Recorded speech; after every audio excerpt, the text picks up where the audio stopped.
Madame, monsieur, bonsoir et bienvenue à votre magazine Le Consommateur. Apprendre à maîtriser sa consommation pour réduire sa facture énergétique. On a tous besoin de savoir que l'on peut arriver à maîtriser sa facture.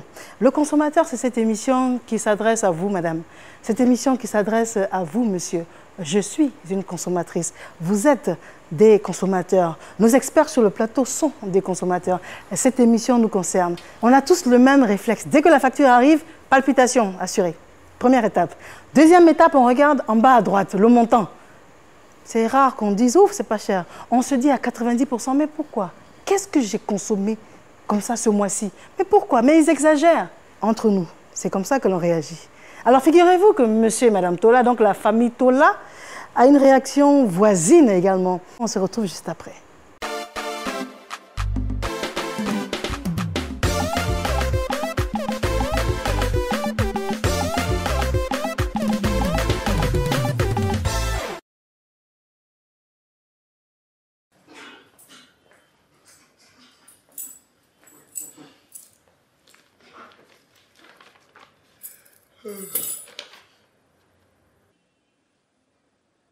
Quoi? Attends, ce sont mes lunettes qui sont gâtées ou bien quoi?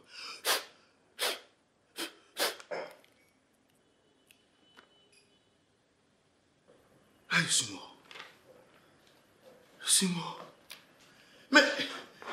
Qui va là-bas? Nina.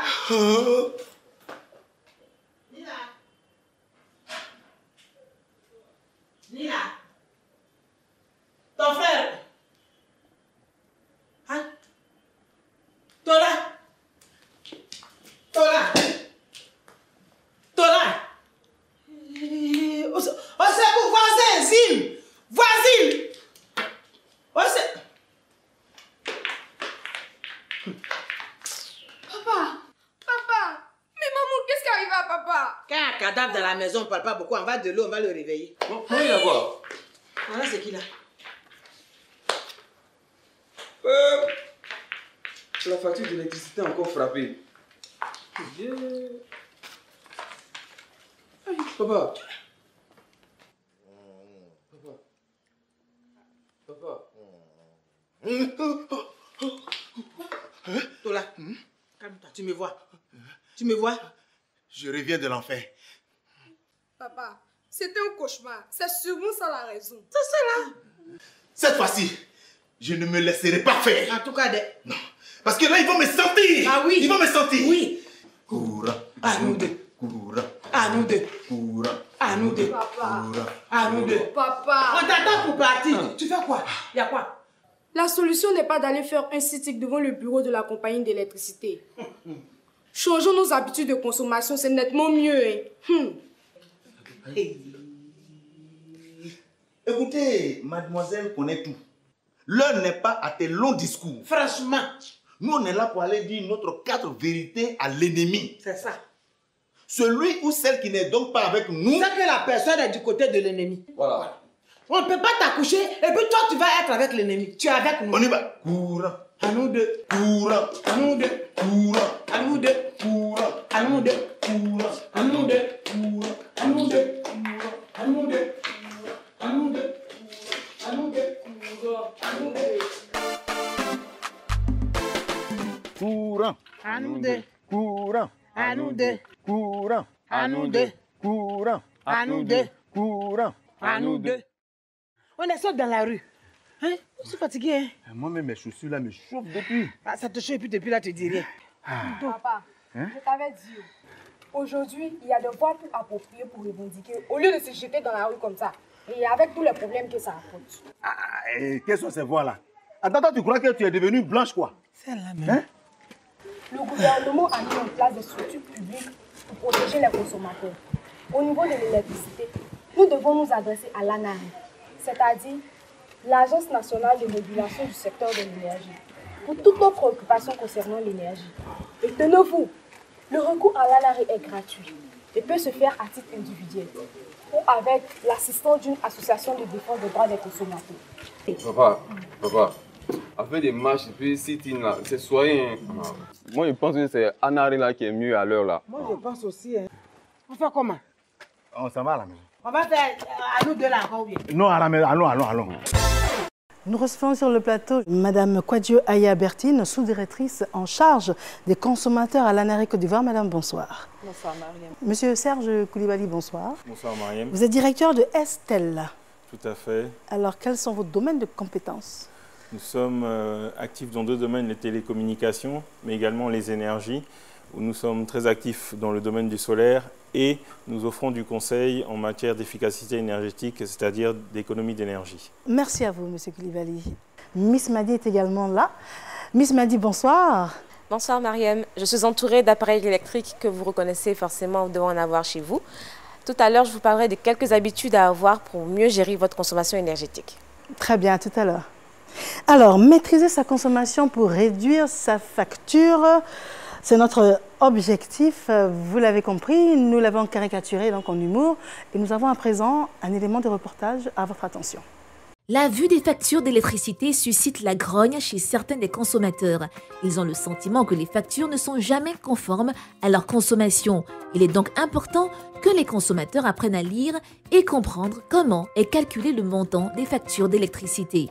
À grands traits, l'on peut retenir que la CIE propose 3 types d'usages: les besoins domestiques, les besoins professionnels et l'éclairage public. Les tarifs les plus courants sont le tarif domestique social basse tension, 5 ampères, réservé aux ménages à faible revenu ou à faible niveau d'équipement électrique, et le tarif domestique général basse tension pour la majorité des consommateurs. En lisant sa facture, l'on peut trouver dans la partie énergie comment est calculée la consommation selon la nature de l'abonnement et le niveau d'ampérage choisi en fonction de son habitation et de son équipement. Les taxes et redevances en vigueur figurent dans la partie hors énergie. C'est le total de ces deux éléments qui donne le montant de la facture d'électricité. De nos jours, grâce aux nouvelles technologies, il existe des applications qui peuvent vous aider à suivre votre consommation. Elles sont nombreuses, mais on peut citer par exemple une application 100% ivoirienne conçue et développée par un Ivoirien. En réalité, pour ne pas vous retrouver avec une facture qui vous paraîtrait trop élevée, vous devez apprendre à lutter contre le gaspillage en adoptant de bons comportements, c'est-à-dire éteindre les lumières en sortant de la chambre, ne pas laisser le ventilateur ou le climatiseur en marche quand il n'y a personne, vérifier de temps en temps que le compteur électrique fonctionne normalement et qu'il ne tourne pas lorsque aucun appareil n'est en marche. Par ailleurs, le consommateur, il faut le savoir, possède des droits. À titre d'exemple, la CIE ne peut plus vous priver d'électricité pour factures impayées pendant les week-ends, les jours fériés et la veille de séjour. Le consommateur n'est pas non plus obligé de payer les arriérés de factures de l'ancien abonné.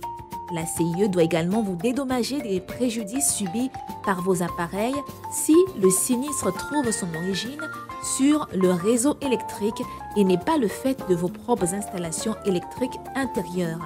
Pour respecter les procédures, vous devez d'abord saisir la CIE et si vous n'êtes pas satisfait, vous avez la possibilité de recourir à l'ANARE-CI, le régulateur du secteur qui veille au bon fonctionnement du service public de l'électricité. ANARE Côte d'Ivoire, c'est notre recours aujourd'hui, c'est ce que l'on comprend. Madame Kwadjo Aya Bertine, Madame, bonsoir à nouveau. Vous êtes sous-directrice en charge des consommateurs.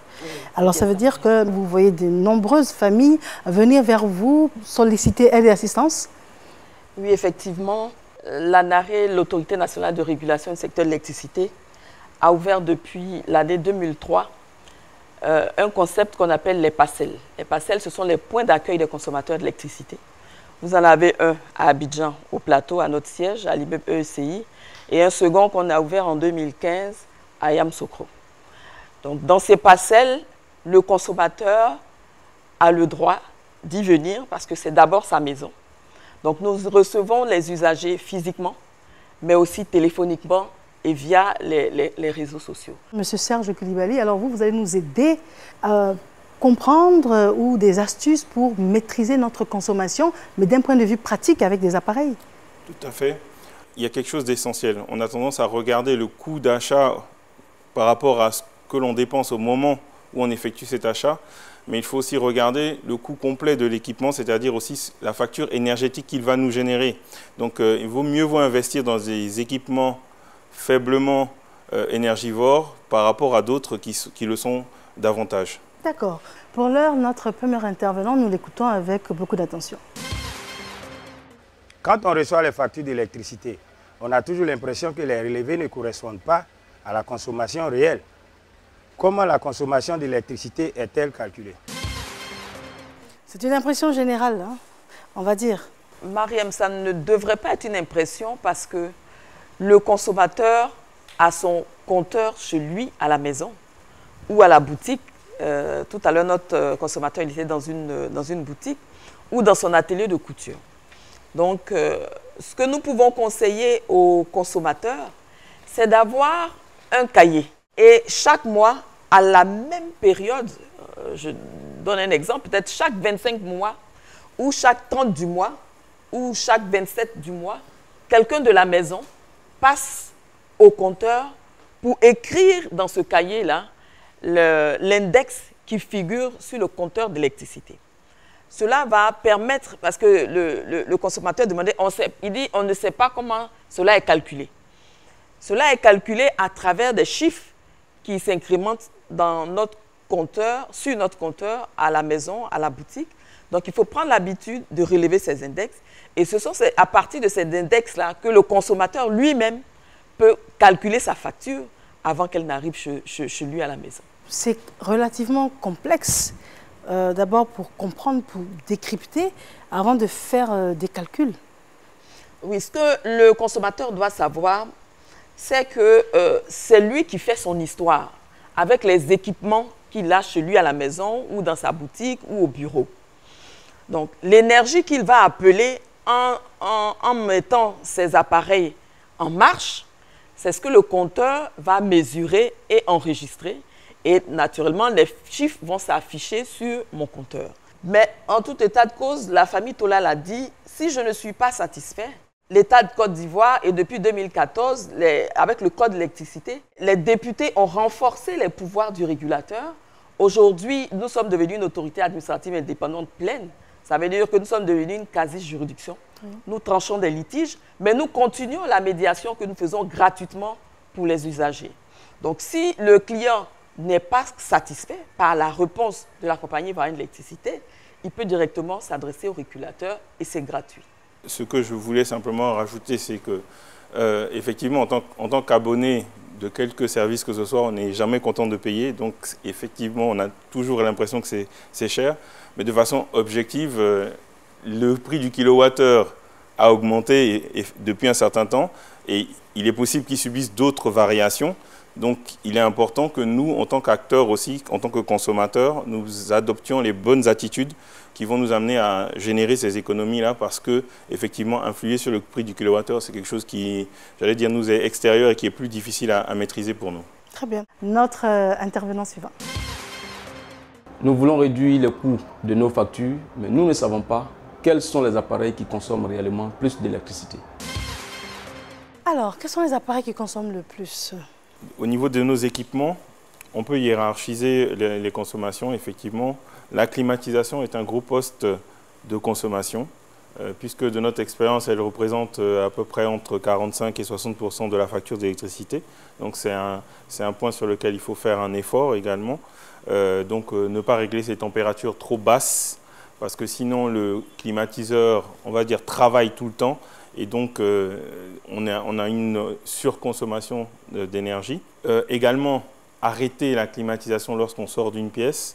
Il en est de même pour tous les autres équipements qu'on n'utilise pas. Lorsqu'on n'utilise pas, il faut savoir arrêter un équipement. Et c'est le lieu de rappeler qu'effectivement, un équipement, même lorsqu'il est en veille, consomme certes moins, mais consomme quand même. Quand vous dites en veille, ça veut dire quoi? On éteint la télévision, il y a un petit voyant rouge.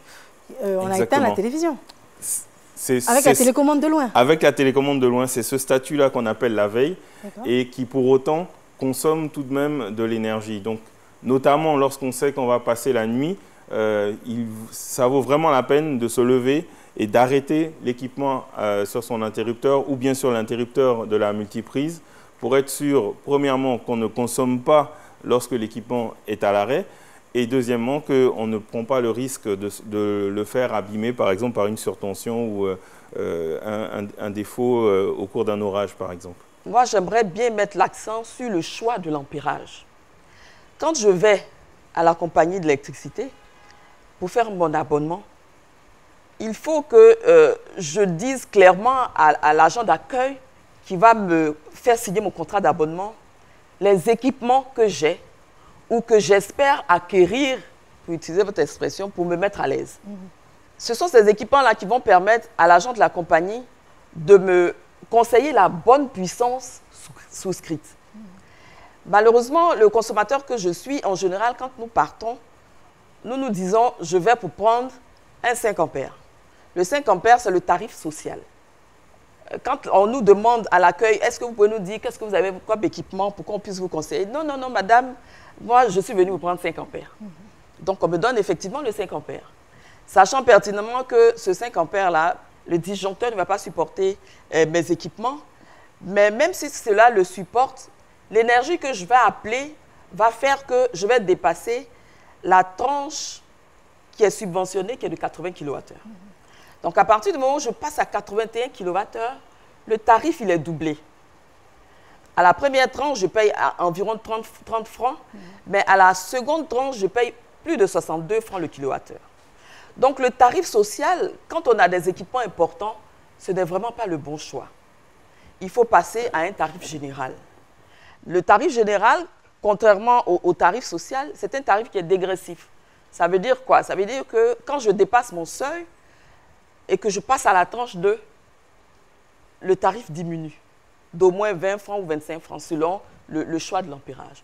Donc, c'est vrai, il faut regarder les équipements qui sont énergivores et mettre une croix là-dessus, choisir les équipements qui n'appellent pas trop d'énergie. Mais à l'abonnement, il est important de déclarer ces équipements pour qu'on puisse faire le bon choix de la puissance souscrite. Et c'est ça qui va impacter les tarifs et à la fin, le montant de ma facture. D'accord, très bien. Alors, nous avons une autre question d'un autre intervenant à qui nous avons tendu notre micro. Il y a souvent des coupures de courant et quand ça revient, nos appareils prennent un coup. Nous n'arrivons jamais à nous faire rembourser. Comment faire respecter nos droits? Alors, jamais à nous faire rembourser. Est-ce qu'il a raison de dire jamais? Pour pouvoir se faire rembourser, il faut d'abord avoir un contrat d'abonnement avec la compagnie d'électricité. Donc, c'est l'occasion pour moi d'inviter les consommateurs, quand ils aménagent dans un local, par exemple, où il y a déjà de l'électricité, et l'abonnement est au nom de Quadio, M. Esmel ou M. Boka arrive, comme il y a déjà de l'électricité, il ne ressent pas le besoin d'aller faire une mutation pour que l'abonnement soit à son nom. Quand le sinistre arrive, s'il n'est pas titulaire de l'abonnement, naturellement, ils ne vont pas déclencher le processus qui consiste à lui donner une fiche de déclaration de sinistre pour énumérer les équipements qu'il déclare avoir été endommagés du fait du courant qui est venu du réseau. Maintenant, une fois que j'ai effectivement l'abonnement, que je suis titulaire de l'abonnement, la compagnie a l'obligation de faire venir sur les lieux un technicien qui va venir vérifier les appareils que j'ai déclarés sur la fiche de constat de sinistre, que je dis avoir été avariés du fait d'une perturbation. Et si effectivement ce sinistre-là a sa source sur le réseau, je peux vous l'assurer, le client, l'abonné, le consommateur recevra son chèque de réparation ou de dédommagement. De ma petite expérience, en tout cas, je sais que des usagers, effectivement, ont reçu des chèques. Tout à l'heure, quand on suivait l'élément de reportage, on a constaté avec plaisir que maintenant, en Côte d'Ivoire, on n'est plus obligé de payer les arriérés du locataire précédent dans une maison. C'est grâce à l'ANARI Côte d'Ivoire? Oui, c'est dans le cadre de nos missions de protection des intérêts des consommateurs d'électricité. Je voudrais donc que les consommateurs le retiennent. Ils ont 3 acquis qui ont été convenus avec la compagnie ivoirienne d'électricité et ils doivent veiller à ce que ces acquis-là soient pris en compte. Le premier acquis, vous avez parlé tout à l'heure des impayés de factures du locataire précédent. Nous, en tant que régulateurs, pour nous, c'est un frein à l'accès à l'électricité. Et puis, c'est une porte ouverte aussi à la fraude. Donc, la compagnie s'est organisée, en tout cas, pour ne plus demander aux nouveaux demandeurs d'abonnement de payer les impayés de factures du locataire précédent. Le deuxième acquis, ce sont les interruptions de la fourniture d'électricité. Le concessionnaire a le droit de me couper l'électricité si je ne paye pas mes factures dans les délais. Mais nous, en tant qu'organe de régulation, mais aussi à qui on a demandé de protéger le maillon faible de la chaîne, qui est le consommateur, on a convenu avec la compagnie ivoirienne d'électricité que le consommateur ne se fasse plus couper l'électricité pour impayer la veille d'un week-end ou la veille d'un jour férié. Donc, je peux oublier de payer ma facture, mais dans ce cas, la compagnie peut me couper du lundi au jeudi. Le troisième et dernier acquis, c'est la pénalité de retard de 10%. Mais ce qu'on a convenu avec la compagnie ivoirienne d'électricité, c'est de faire en sorte que la pénalité ne s'applique que sur le reliquat dû. Donc, concrètement, je reçois une facture d'électricité. Cette facture, elle fait 100 000 francs. La date limite, c'est le 7 juin. Aujourd'hui, quand je fais le point de mes dépenses, je sais que le 7 juin, je n'aurai pas la totalité de ces 100 000 francs. Donc, je paye avec ce que j'ai. Donc, j'ai 70 000 francs. Je vais dans les caisses de la compagnie ivoirienne d'électricité et je paye les 70 000 francs.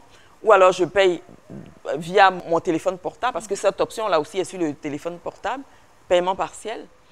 Après la date limite, c'est-à-dire le 8, le 9, j'ai le reliquat, c'est-à-dire les 30 000 francs. La pénalité de retard de 10% ne va s'appliquer que sur le reliquat dû, c'est-à-dire sur les 30 000 francs et non sur la totalité de la facture. Donc, j'aurai à payer 3 000 francs au lieu de 10 000 francs comme pénalité de retard. Pour clore, ce que je peux dire aux consommateurs d'électricité, c'est qu'il faut qu'ils sachent qu'ils ont un recours. La phrase qui consiste à dire « on n'a pas le choix », comment on va faire, ils ont le monopole, il faut qu'on évite cela parce que de par l'État, mais aujourd'hui de par les législateurs, les pouvoirs de l'ANARE ont été renforcés. C'est pour ça que nous avons été obligés de changer de nom. Nous sommes devenus donc ANARE Côte d'Ivoire. Nous sommes devenus une autorité administrative pleine qui peut aujourd'hui sanctionner des opérateurs, faire de l'arbitrage, prendre des décisions. Donc il faut éviter d'avoir une attitude attentiste.